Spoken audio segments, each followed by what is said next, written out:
ठीक है। तो हर किसी का अपना तरीका है। हम प्रयास करें कि इन चीज़ों का हमारे ऊपर इफेक्ट ना आए, धीरे धीरे ऊपर को उठे, धीरे धीरे जो है इन इन त्योहारों में ना उलझे, और अगर उलझे तो उसके साथ भी भगवान के साथ कनेक्शन हो, है ना, भगवान के साथ कनेक्शन हो। जो चीज भी आप, माता जी कह रही हैं क्या ये माया नहीं है, ये माया में नहीं हो जाते हैं। बिल्कुल, जो चीज अगर त्योहार आपको कृष्ण से दूर लेकर के जा रहे हैं तो वो माया है। माया की डेफिनेशन क्या है?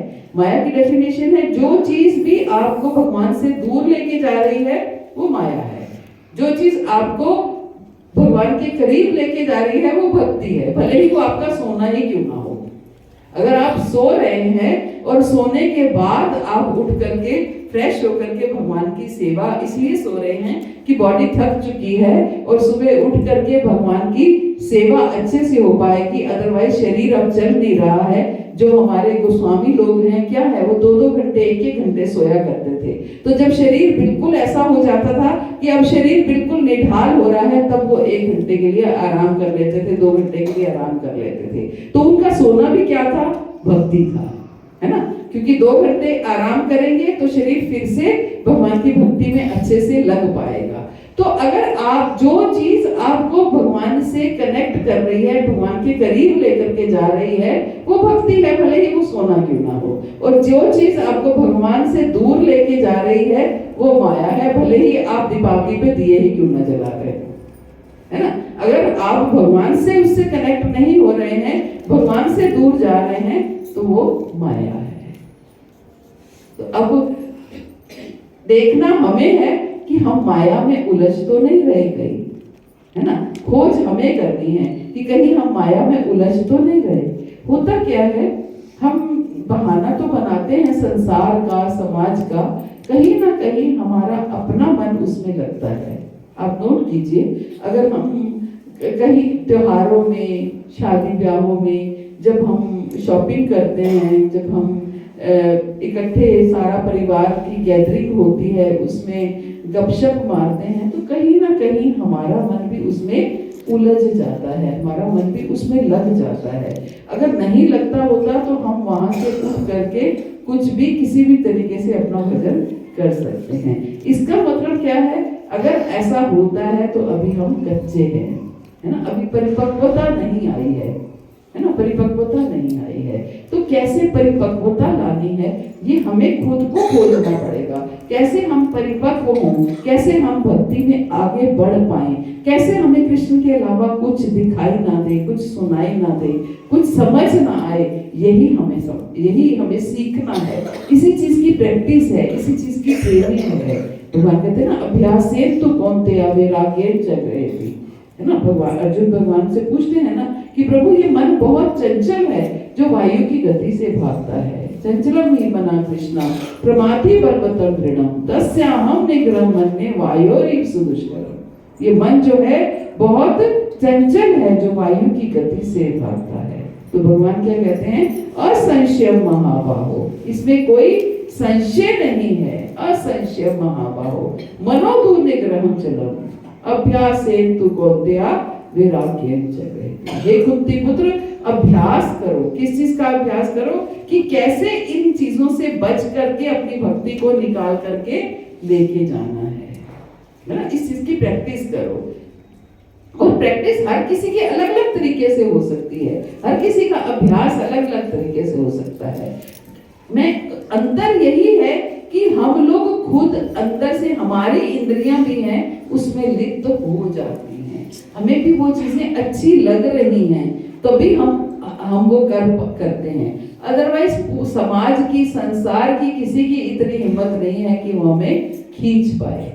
हम जहाँ जो करना चाहते हैं वही करते हैं। आप हर कोई अपने अंदर इतना स्ट्रांग है कि वो जो करना चाहता है वो वही करता है। भले ही अगर आप दृढ़ हैं, आपकी भक्ति दृढ़ है, तो आप चाहे चोरी छिपे करें, चाहे कुछ भी करें, चाहे आपको शरीर वहां पर ले जाकर के खड़ा करना पड़े, आपका मन देखिए फिर भी वहीं का वहीं लगा रहेगा, अगर आप दृढ़ हैं तो। लेकिन वो बात अलग है कि हम ही दृढ़ नहीं है, हमें उसमें लिप्त होते रहते हैं, तो शरीर भी और मन भी फिर वहीं का वहीं लगा रहता है ना। तो यही करना है, इसी चीज का अभ्यास करना है कि हम कैसे इस संसार से, इस भौतिक जगत से अपने आप को निकाल करके ले जाए, कैसे शरीर को यहाँ रहने दे और मन से भगवान को से पूरी तरह कनेक्ट रहे, है ना, मन से पूरी तरह कनेक्ट रहे। कैसे ये इस चीज को कैसे टैकल करना है, ये तरीके को सीखना है कि शरीर भले ही। सबको बहुत बहुत बधाई हो।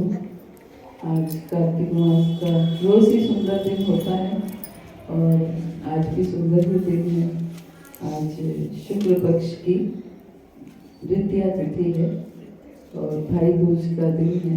भगवान ने इतने सारे त्योहार बनाए हैं कार्तिक मास में कि जीव जो है उसी में उलझा रहे, ताकि कुछ ना कुछ आता रहे, कुछ ना किसी तरीके से वो मेरे को याद करता रहे। वैसे चाहे ना भी आए तो कम से कम मांगने के बहाने आए तो सही। कभी पति की आयु, कभी भाई की आयु, कभी धन लक्ष्मी, कभी अब आगे इनकी छठ पूजा शुरू हो जाएगी, वो भी पति की आयु के लिए होता है ना। नहीं, सबके लिए। तो ये तो माया देवी हमारी परीक्षा तो नहीं ले रही कि तोहड़ में उठ जाए, सारा कार्तिक मास चला जाता है, भगवान के पास जाने की इतना तो दुख लगा रहता है। नहीं, परीक्षा क्या, इससे क्रीम निकलती है ना। परीक्षा नहीं है, क्रीम निकलती है कि कौन इनमें उलझता है भौतिक तरीके से या कौन शुद्ध भक्ति करने वाले इससे इसको पार करके निकल आते हैं, है ना। जो शुद्ध भक्ति करने वाले हैं उनके ऊपर क्या फर्क पड़ता है, क्या उनके लिए त्योहार भी भगवान के उनको करीब लेकर के जाते हैं, फेस्टिवल्स भी करीब लेके जाते हैं। तो इसलिए ये क्रीम निकलती है इसमें। तो उसमें भगवान परीक्षा कोई नहीं लेते हैं। भगवान तो चाहते हैं किसी तरीके से मेरा बच्चा जो है, मेरा भक्त मेरे और करीब आ पाए, और जो नहीं कुछ करते हैं कम से कम इन त्योहारों के माध्यम से कुछ करते हैं, है ना। इन त्योहार जैसे हम दीपावली पे इतने दिए जलाते हैं, भगवान को दिखाते हैं, तो कम से कम इसी बहाने ही सही कि दीपावली के दिन ही हम इतने सारे दिए लोग, मुझे याद है पहले लोग 101 दिए जलाने हैं, 51 दिए जलाने हैं, इतने दिए जलाने हैं, तो कम से कम पूरे महीने के दिए दीपावली वाले दिन जल जाते हैं। तो इस तरीके से और कुछ नहीं, भगवान कहते हैं मुझे दीपक ही दिखा दो तो भी मैं प्रसन्न हो जाता हूँ। तो भगवान तो सबके हितैषी हैं, सबका कल्याण चाहते हैं, बहुत कृपालु हैं, दयालु हैं, हर तरीके से हम पर देखिए दोनों बातें हैं। दूसरी तरफ भगवान ये भी देखते हैं कि कौन ऐसा भक्त है जो इन उलझनों में ना फंस करके केवल मेरी भक्ति करना चाहता है, केवल मुझसे प्रेम करता है, मुझसे मेरे प्रेम की खातिर वो ये सब चीजें जो हैं उनको बेमानी सी लगती है। आप ये देखिए, आप जो भक्त हैं उनको ये त्योहार बल्कि अपनी भक्ति में डिस्टर्बेंस करते हैं। जब ये फेस्टिवल आते हैं तो भक्ति में डिस्टर्बेंस करती है कि इतना शोर शराबा, मार्केट्स, ये वो, लोगों का आना जाना, तो क्या है, ये जो शुद्ध भक्ति करना चाहते हैं उनकी भक्ति में थोड़ी सी खलल सी लगती है। लेकिन दूसरी तरफ से हम ये भी कह सकते हैं जो भक्ति करना चाहते हैं उनको कोई फर्क नहीं पड़ता क्या हो रहा है दिन दुनिया में, वो समय निकाल लेते हैं और संसार में क्या हो रहा है उनको कोई फर्क नहीं पड़ता है। उनके लिए सब दिन दिवाली है, सब दिन दशहरा है, कोई उनको फर्क नहीं पड़ता। आप ये देखिए, जो सुंदर जप करते हैं आप उनको कितने भी शोर में बिठा दीजिए, वो शोर में भी बैठ के जप कर लेंगे, क्योंकि चेतना जो है, ध्यान जो है वो केवल कृष्ण में लगा हुआ है। तो क्या फर्क पड़ रहा है उसमें। कान जो ऐसे भक्त हैं वो जिन इंद्रियों को प्रयोग करना चाहते हैं उन्हीं इंद्रियों को प्रयोग करते हैं, कानों को प्रयोग ही नहीं करते, कानों में बस किया और बैठ गए अपना आराम से जप करने के लिए। तो भक्त के लिए कोई फर्क नहीं पड़ता।